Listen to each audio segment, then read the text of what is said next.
नमस्कार, मी बाबासाहेब पाटील, राष्ट्रवादी चित्रपट व सांस्कृतिक विभागाचा मी महाराष्ट्र प्रदेश अध्यक्ष आहे।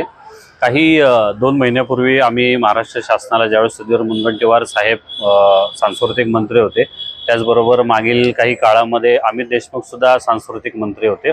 या दोन्ही काळांमध्ये आम्ही आमच्या सांस्कृतिक विभागाकडून एक मागणी केली होती की मराठी चित्रपटांना थिएटर मिळत नाही। अशी खूप प्रत्येक चित्रपट रिलीज व्हायच्या वेळेस प्रत्येक निर्मात्यांची ही ओरड असते।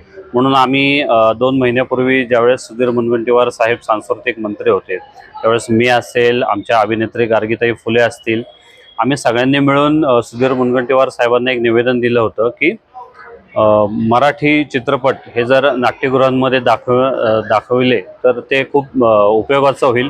कारण का बरेच नाट्यगृह शनिवार आणि रविवार हे नाटकांचे प्रोजेक्ट सोडले तर इतर टायमिंगला नाट्यगृह ही बऱ्यापैकी मोकळे असतात। त्याच